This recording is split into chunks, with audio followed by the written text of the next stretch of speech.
പറഞ്ഞൊരു വാക്യം, സമസ്ത കേരള ജമിയത്തുലമായുടെ ഒരു പ്രത്യേക മുസ്ലിം രാഷ്ട്രീയ പാർട്ടിക്ക് വിരുദ്ധമായി നീക്കുക എന്നായിരുന്നു അവരുടെ ലക്ഷ്യം. അത് സാക്ഷാത്കരിക്കപ്പെടാതെ പോയി. പിന്നെ ആ രാഷ്ട്രീയ പാർട്ടിക്കെതിരെ അവർ ഒളിഞ്ഞും തെളിഞ്ഞും പ്രവർത്തിച്ചുകൊണ്ടിരുന്നു. ഈ അടുത്ത പാർലമെന്റ് തെരഞ്ഞെടുപ്പിൽ നയപ്രഖ്യാപനമുണ്ടായി. അതോടുകൂടി എല്ലാ പൊയ്മുഖങ്ങളും പുറത്തുപോയി, വീണുപോയി. എന്താണ് നയപ്രഖ്യാപനം? മുസ്ലിം ലീഗിനെ തറപറ്റിക്കുക. ഇതിന് സുന്നത്ത് ജമാഅത്തിനെ സംരക്ഷിക്കാൻ. മുസ്ലിം ലീഗിനെ കേരളത്തിൽ തറപറ്റിച്ച് പിന്നെ ആരും ജയിപ്പിക്കും? നിരീശ്വര നിർമ്മത പ്രസ്ഥാനക്കാരെ. അപ്പൊ മുസ്ലിം ലീഗിനെ തറപറ്റിച്ചാൽ നിരീശ്വര നിർമ്മത പ്രസ്ഥാനക്കാർ വിജയിക്കും. അതാണ് സുന്നത്ത് ജമാഅത്തിനെ സംരക്ഷിക്കാനുള്ള മാർഗം. ശരീഅത്ത് പ്രശ്നമുണ്ടായ കാലത്ത് ശരീഅത്തിന് വിരുദ്ധമായി നാട് നീള ഓടി നടന്ന് പ്രസംഗിച്ചവർ അവരാണ് കമ്മ്യൂണിസ്റ്റ് മാർക്സിസ്റ്റ് പാർട്ടി.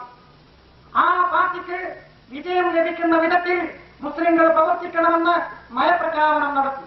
കവലകൾ തോറും പ്രസംഗിച്ചു, കരഞ്ഞുകൊണ്ട്. എങ്ങനെയാണ് പ്രസംഗിച്ചത്? നിങ്ങൾ മുസ്ലിം ലീഗിന് വോട്ട് ചെയ്യുകയാണെങ്കിൽ രാജാവിരാജനായ അല്ലാഹുവിന്റെ മുമ്പിൽ മറുപടി പറയേണ്ടി വരും. നിങ്ങൾ മുസ്ലിം ലീഗിന് വോട്ട് ചെയ്യുകയാണെങ്കിൽ ഹൗദുൽ കൗസർ കുടിക്കാൻ കിട്ടുകയില്ല. ബഹുമാനപ്പെട്ട നബി സല്ലല്ലാഹു അലൈഹി വസല്ലമയുടെ ഇടത്തും വലത്തും വെച്ച് നിൽക്കും. എന്നിട്ട് ആളുകൾ വരുമ്പോ അത് സുലൈമാൻ സേട്ടൊന്ന് കൂട്ടിയ ആളാണ് അവർക്ക് അവർ കൊടുക്കുന്നത്. അധികാരപ്പെട്ടവരുടെ കയ്യിൽ എന്താ പ്രസംഗത്തിന്റെ ശരി.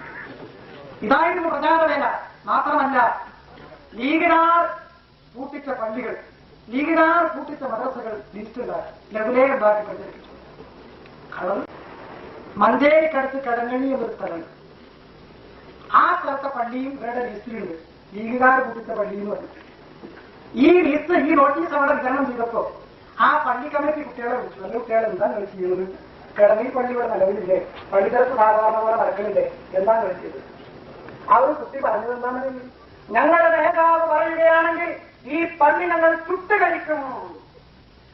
വീണാണത് സുന്നത്തുമാർ. ഇതാ സുന്നത്തുമാർ. നുണ തന്നെ പറയാ, തെറി തന്നെ പറയാ.